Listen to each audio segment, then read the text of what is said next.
कहना है कि नवजात बच्चे के लिए सबसे अच्छी जगह जो होती है माँ का पेट होता है। माँ के गर्भ में जब बच्चा रहता है तो वो एक तरह से आदर्श स्थिति में रहता है। लेकिन अगर आप बहुत कम टेम्परेचर जैसे 26 से नीचे है, 24 है, 23 है, 25 है, इसमें रखते हैं तो उसमें कमरे का टेम्परेचर डाउन हो सकता है और बच्चे को ठंड लग सकती है। क्योंकि दादी नानी का अनुभव बहुत ज़रूरी है हमारे लिए और पेरेंट्स के लिए, बच्चे के लिए भी। हम लोग ये कहते हैं कि भाई दादी नानी मानती नहीं है तो आप माथे पर लगा दीजिए या हाथ तलवे में लगा दीजिए, तो उनकी भी बात रह जाती है और हम लोग भी अपना बच्चे को भी सुरक्षित रखें। वो टाइम जो था वो एक आइसोलेशन का टाइम था। उस समय इतनी दवाइयाँ, इतने अस्पताल, इतनी डायग्नोसिस इतना स्ट्रांग नहीं था। तो जो मैंने पहले आपको बताया ना कि ज़्यादातर लोगों को नहीं छूना है। दादी नानी और बच्चों में सामंजस्य बनाना बहुत ज़रूरी है, क्योंकि उनका अनुभव और हमारा ज्ञान दोनों जो है। नमस्कार, आपके साथ मैं हूं आदित्य कुमार। दरअसल हमने सोचा कि एक सीरीज शुरू की जाए जिसमें आप लोगों को जानकारियां दी जाएं कि आखिरकार कई सारे रोग होते हैं जिनके बारे में जानकारियां नहीं होती हैं लोगों को, और ख़ास तौर पे कई सारे मिथक भी होते हैं।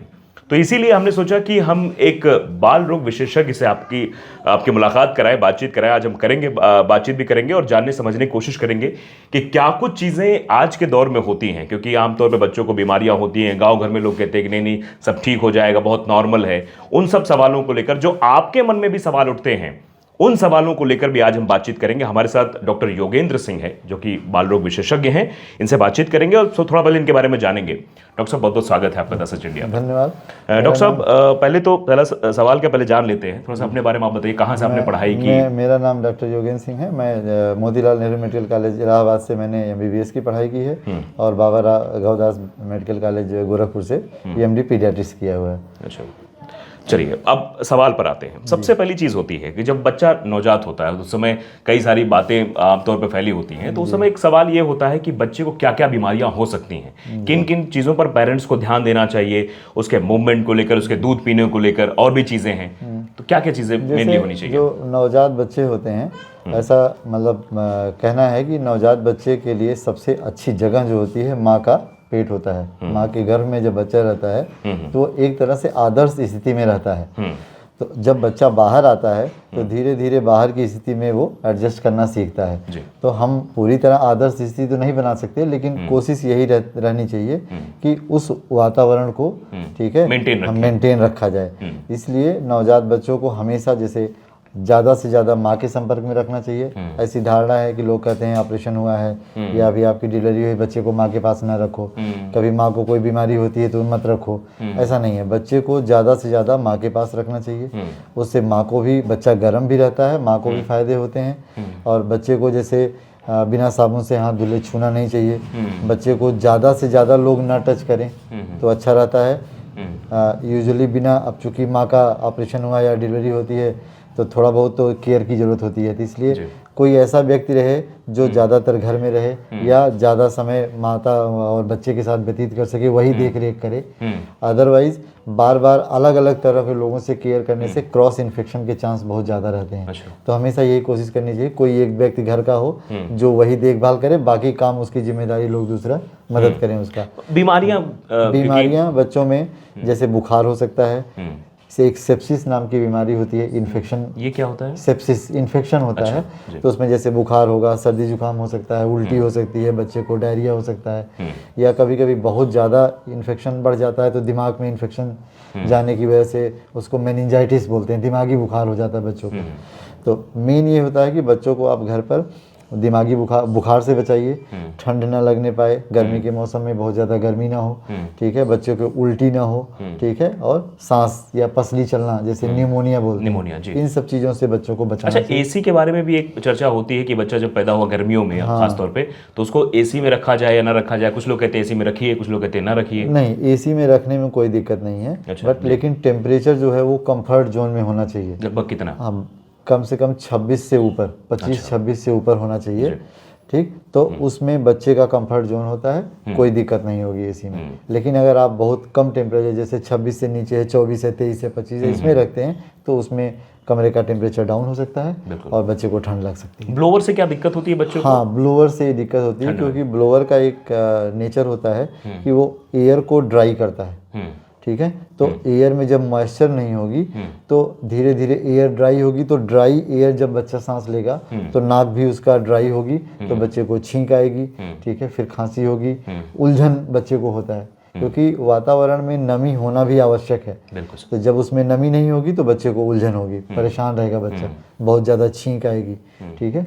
तो ये बहुत ज़रूरी टॉपिक था, क्योंकि अक्सर लोग ये कहते हैं कि गर्मियों में एसी चला देनी चाहिए, ठंड में ब्लोवर रखो, रूम का टेम्परेचर मेंटेन रखो। तो ये बहुत ही लाभदायक जानकारी थी जो हमने आप तक पहुंचाई। डॉक्टर साहब ने बताया है कि ब्लोवर का इस्तेमाल बिल्कुल नहीं करना है, और एसी का जो टेम्परेचर रखना है, अगर गर्मियों में आपके बच्चे होते हैं तो एसी का टेम्परेचर 26 से ऊपर रखना है, नीचे नहीं रखना है, जिससे दिक्कत हो सकती है।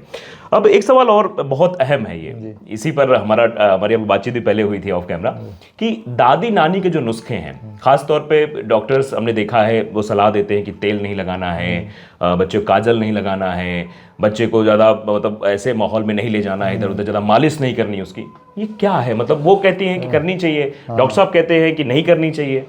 नहीं, डॉक्टर साहब ये नहीं कहते कि नहीं करनी चाहिए, थोड़ा नियंत्रित तरीके से करना चाहिए। अच्छा। क्योंकि दादी नानी का अनुभव बहुत ज़रूरी है हमारे लिए और पेरेंट्स के लिए, बच्चे के लिए भी।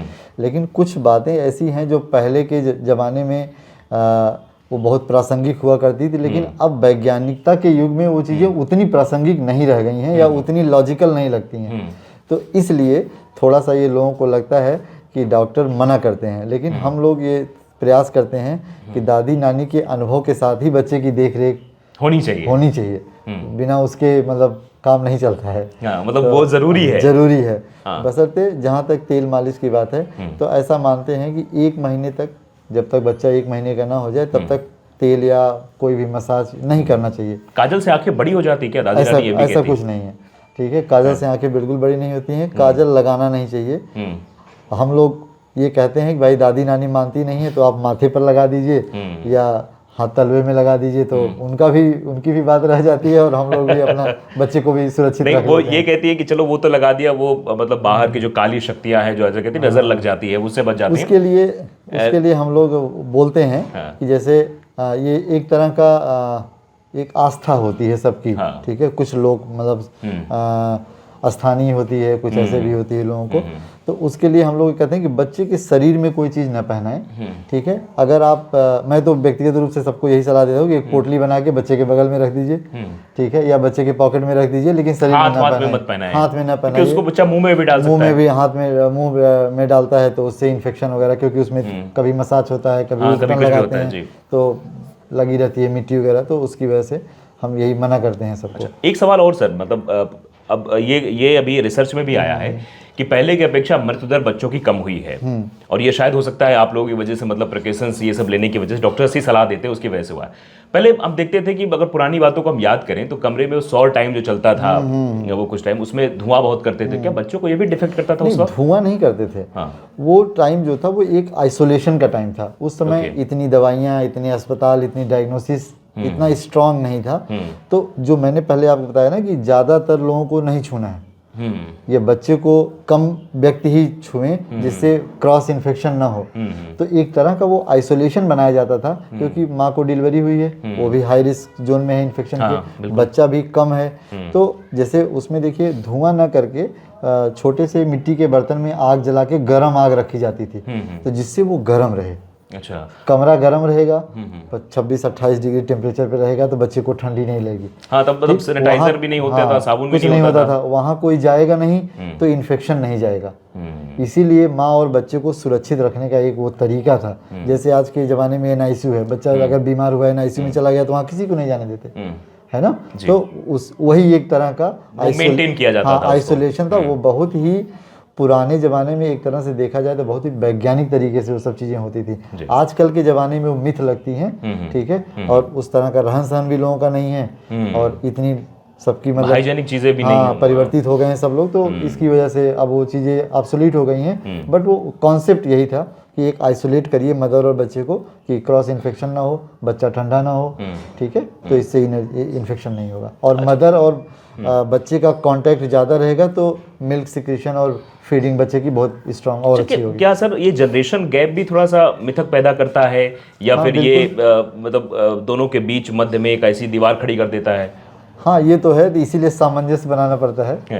जी। दादी नानी और बच्चों में सामंजस्य बनाना बहुत जरूरी है, क्योंकि उनका अनुभव और हमारा ज्ञान दोनों जो है साथ साथ चलना चाहिए। अच्छा सर, ये जॉइंटिस की बड़ी समस्या आ रही है आजकल बच्चों में, मतलब हमने भी देखा है, मतलब जितने हमारे जानने वाले सर्किल में जितने लोग बच्चे हुए हैं, ज़्यादातर केसेस में उन्हें जॉइंटिस हुआ है और उनको फिर फोटोथेरेपी देनी पड़ी। हाँ, जॉन्डिस जिसको पीलिया बोलते हैं, ये बहुत सामान्य चीज़ है बच्चों में होता है, क्योंकि जब बच्चा माँ के पेट से बाहर आता है, ठीक, तो ब्लड का प्रोडक्शन और उसकी हीमोग्लोबिन जो बढ़ने की क्षमता होती है, शरीर उसको तुरंत मैनेज नहीं कर पाता, उतना इनफ नहीं होता। तो इसकी वजह से ब्लड सेल्स टूटती हैं, तो वो एक तरह का प्रोडक्ट बनाती हैं जो कि शरीर के उन भाग में ज़्यादा जाता जहाँ पे लिपिड प्रोटीन बहुत होती हैं, ठीक है। तो इसीलिए आँख पर और जो है शरीर में स्किन के नीचे पीलापन आ जाता है।